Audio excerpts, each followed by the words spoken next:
आजकालच्या धावपळीच्या युगामध्ये प्रत्येक मैत्रिणीला असं वाटतं की 1 मिनिटामध्ये कोणती हेअरस्टाईल होत असेल का? तर हो, नक्कीच होतात. हा डोनट आणि हा एक क्लचर वापरून आपण सुंदर अशा 3 हेअरस्टाईल करणार आहोत, ज्या 1 मिनिटामध्ये होतात. आणि या हेअरस्टाईल दिसायला इतक्या सुंदर आहेत आणि करायला सोप्या आहेत. तर चला बघूयात हेअरस्टाईल नंबर 1. या हेअरस्टाईलमध्ये आपण आयब्रो पॉईंटपासून दोन्ही साईडचे केस आहेत समोरचे घेणार आहोत आणि मागच्या साईडला एका हाताने केस पकडायचे आणि सिक्युअर करून टाकायचे. बघा, छान असे केस आपल्याला हलकासा पफ बनवायचा या केसांचा आणि दोन्ही साईडवरून हा पफ आहे तो आपल्याला सिक्युअर करायचा आहे. एकदम मोठा होऊन जसा पफ बनवायचा नाही, तो खूप ऑड दिसतो. त्यापेक्षा आपण हलकासा असा पफ बनवला ना, खूप सुंदर दिसतं आणि तो ट्रॅडिशनल हेअरस्टाईलला सुद्धा अगदी आरामशीर सूट होतो. पाठीमागचे केस छान विंचरून घ्यायचे आणि केस विंचरल्यानंतर एका रबर बँडने आपल्याला हे केस सिक्युअर करायचे आहेत, म्हणजेच बांधून घ्यायचे आहेत.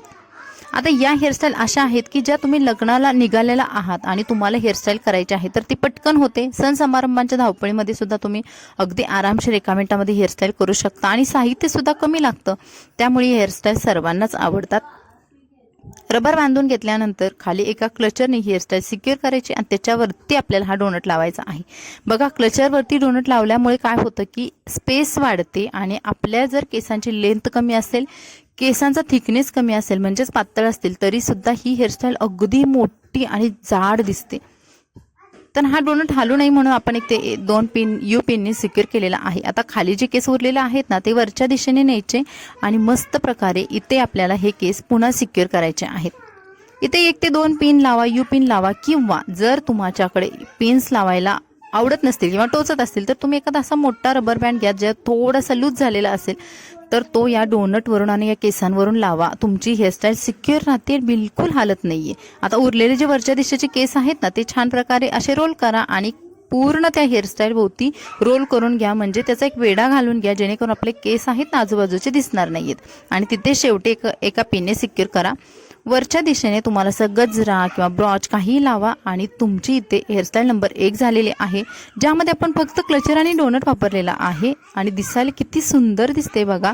फक्त 1 मिनिटामध्ये होती ही हेअरस्टाईल. तर तुम्हाला ही हेअरस्टाईल कशी वाटली मला कमेंट्समध्ये सांगायला विसरू नका आणि तुम्ही सुद्धा नक्की करून बघा. त्यानंतर मला कमेंट करा की खरंच ही 1 मिनिटामध्ये होणारी हेअरस्टाईल आहे की नाही. तर समोरून या हेअरस्टाईलचा असा लुक आहे. आता बघूयात हेअरस्टाईल नंबर 2. 2 नंबरच्या हेअरस्टाईलसाठी आपल्याला पार्टिशन करायचं आहे. आता कधीही ट्रॅडिशनल हेअरस्टाईल करायचं म्हटलं की पार्टिशनवाले हेअरस्टाईल खरंच खूप सुंदर दिसतात. म्हणून मी नेहमीप्रमाणे ज्यावेळेस मी 2 ते 3 हेअरस्टाईल तुमच्यासोबत शेअर करत असते एका व्हिडिओमध्ये, त्यात एक तरी पार्टिशनवाली हेअरस्टाईल असते, ज्याच्यामध्ये मी सेंटर पार्टिशन दाखवते. सेंटर पार्टिशन गोल चेहऱ्याला, शिवाय थोडासा निमुळता चेहरा असेल तर त्यांच्यासाठी खूप छान दिसते. असे एक साईडचे केस आहेत ते हलकेसे तिथल्या तिथे रोल करायचे आहेत, एकामध्ये एक असे ट्विस्ट करायचे आहेत. आणि बघा, समोरची हेअरस्टाईल झालेली आहे आणि पाठीमागे ही हेअरस्टाईल परत एका पिनने सिक्युअर करायची आहे. त्यानंतर दुसऱ्या साईडचे केस आहेत ते सुद्धा आपल्याला अशाच पद्धतीने तिथल्या तिथे ट्विस्ट करायचे आहेत. बऱ्याच मैत्रिणींना हे रोल कसे करायचे लक्षात येत नसतील, तर तुम्हाला काय करायचं आहे, फक्त एक बोट आहे ना आपलं, तर त्या बोटाने केसामध्ये फिरवून फक्त तिथल्या तिथे रोल करायचा आणि ट्विस्ट करून झाल्यानंतर ही हेअरस्टाईल मागे सिक्युअर करून घ्यायची. आता इथे आपली हेअरस्टाईल नंबर 2 ची समोरची हेअरस्टाईल झालेली आहे. आता बघूयात पाठीमागची हेअरस्टाईल कशी करायची. पाठीमागच्या हेअरस्टाईलसाठी परत केस छान विंचरून घ्यायचे आणि परत एका रबर बँडने ही हेअरस्टाईल सुद्धा आपल्याला सिक्युअर करायची आहे. रबर बँड बांधल्यामुळे केस बिलकुल हालत नाहीत, इकडे तिकडे होत नाहीत आणि त्यामुळे आपल्याला कॉन्फिडन्स येतो की आपली हेअरस्टाईल अजिबात सुटणार नाहीये, हलणार नाहीये आणि जास्त पिन लावायची गरजही पडत नाहीये. त्यानंतर हे केस आहे ते वरच्या दिशेने न्यायचे. त्यानंतर एक क्लचर घ्यायचा. हा क्लचर ना आपल्याला पोनीच्या वरती अशा पद्धतीने लावून घ्यायचा आहे.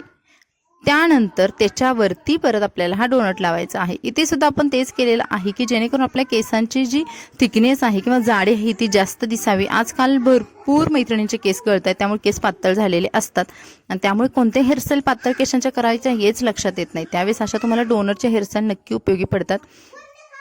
तर बघा, आता वरून हे केस आपल्याला खालच्या दिशेने परत घ्यायचे, म्हणजे जिथे आपल्याला डोनट आणि क्लचर पूर्ण झाकला गेलेला आहे. आणि खालचे केस सिक्युअर करताना एका रबर बँडचा वापर करा, जेणेकरून हे केस सुटत नाहीयेत. रबर बँड बांधून घ्यायचा आणि त्यानंतर हा रबर बँड बांधलेला आहे ना, तो आतमधल्या जिथे आपण केस फोल्ड केलेला आहे तिथेच थोडासा आतमध्ये खोचून घ्यायचा, म्हणजे जेणेकरून आपला रबर बँडही दिसणार नाही आणि खालचे केसही सुटणार नाहीयेत. आणि एका युपिनने तुम्ही ही हेअरस्टाईल अगदी टकाटक करू शकता, म्हणजेच हलणार नाहीये, केसही निघणार नाहीयेत.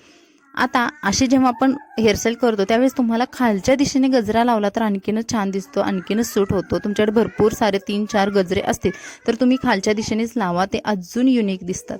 आणि ही झालेली आहे आपली हेअरस्टाईल नंबर 2 आणि हा आहे समोरचा लुक. 2 हेअरस्टाईल आपण आता ऑलरेडी बघितलेल्या आहेत. आता बघूयात हेअरस्टाईल नंबर 3 आणि लास्टची हेअरस्टाईल. यामध्ये मी अगदी साईड पार्टिशन करणार आहे. भरपूर मैत्रिणींना असं वाटतं की सेंटर पार्टिशन करून आपण बोर झालेलो आहोत, त्यावेळेस तुम्ही साईड पार्टिशन सुद्धा कधीतरी करायला हरकत नाही. तर साईड पार्टिशन केल्यानंतर ज्या साईडला जास्त केस आहेत त्यांचे आपल्याला छोटे छोटे रोल नाही करायचे, भरपूर असे केस घ्यायचे आणि गुंतून घ्यायचे, म्हणजे रोल करायचे आहे, ट्विस्ट करायचं आहे. म्हणजेच आपल्याला फक्त इथे एक सिंगल रोल केलेला आहे आणि ट्विस्ट केलेला आहे, हा लूक आपल्याला द्यायचा आहे. त्यानंतर हा रोलसुद्धा आपल्याला सिक्युअर करायचा आणि ज्या साईडला केस कमी सोडलेले आहेत त्या साईडचे केससुद्धा आपल्याला अशा पद्धतीने ट्विस्ट करायचे आहेत आणि तो सुद्धा भाग मागच्या दिशेने आपल्याला हलकासा ओढून म्हणजेच हलकासा लूज करून पाठीमागे पिनने सिक्युअर करायचा आहे. दोन्ही बाजूचे रोल आपण जेव्हा सिक्युअर करतो त्यानंतर आपण पाठीमागचं जायचं, पाठीमागचे केस विंचरून घ्यायचे आणि परत एका रबर बँडने आपल्याला हा भाग सुद्धा परत सिक्युअर करायचा आहे. रबर बँड बांधलेला आहे आणि रबर बँड बांधताना थोडंसं टाईट बांधून घ्या, जेणेकरून केस हलणार नाहीत किंवा त्याच्यातून निघणार नाही आणि आपली हेअरस्टाईल लूजसुद्धा होणार नाही. आता इथे क्लचर मी बरोबर जिथे पोणी बांधलेली आहे ना त्याच्यावरतीच लावलेला आहे आणि हा डोनट आहे ना तो आपल्याला क्लचरवरती लावायचा नाही. तर हा डोनट आपल्याला जो गोल असतो ना तो थोडासा हाताने प्रेस करायचा अशा पद्धतीने आणि त्याचा आपल्याला असा चपटा भाग करायचा आहे डोनटचा. बघाल तुम्ही अशा पद्धतीने मी केलेला आहे हा भाग आणि इथे केसांमध्ये हा डोनट ठेवायचा, आतला भाग व्यवस्थित रोल करायचा आणि ह्या केसांमध्ये आपल्याला डोनट रोल करायचा आहे. केसामध्ये डोनट रोल केल्यानंतर आपल्याला हा डोनट अशा पद्धतीने वरच्या दिशेने न्यायचा आणि आपले केससुद्धा टाईट होतात आणि डोनट पण दिसत नाही. आणि यामध्ये आपला जो आंबाडा आहे किंवा जुडा जो बन आहे तो पसरट दिसतो आणि छान असा मस्त लुक दिसतो आणि केससुद्धा शिवाय टाईट राहतात. 1 ते 2 बाजूने तुम्ही युपेन्सने हा जो डोनट आहे किंवा हा जो बन आहे तो सिक्युअर करा आणि इथं अगदी मस्त युनिक दिसणारी आपली हेअरस्टाईल रेडी झालेली आहे. वरच्या दिशेने एखादा ब्रॉच लावून द्या, जेणेकरून या हेअरस्टाईलला अगदी आकर्षक लुक येईल. आणि इथे आपली तिसरी हेअरस्टाईलसुद्धा कंप्लीट झालेली आहे. तुम्ही बघाल खूप कमी वेळामध्ये या होणाऱ्या हेअरस्टाईल आहेत आणि प्रत्येक मैत्रिणीनं अशा सोप्या सोप्या हेअरस्टाईल जेव्हा ट्राय करताना तेव्हा आपल्याला कमालीचा कॉन्फिडन्स येतो आणि आपण चांगल्या प्रकारच्या हेअरस्टाईलसुद्धा पुढे जाऊन ट्राय करतो आणि आपल्या स्वतःसाठी बनवतो सुद्धा. तर हा होता आजचा व्हिडिओ. कसा वाटला कमेंट्समध्ये नक्की सांगा. आपल्या व्हिडिओला लाईक करा आणि हा मैत्रिणींनो तुम्हाला यामधली कोणती हेअरस्टाईल जास्त आवडली मला नक्की सांगा. तर चला भेटू अशाच नवनवीन व्हिडिओसोबत. मस्त राहा, खुश राहा, बाय बाय.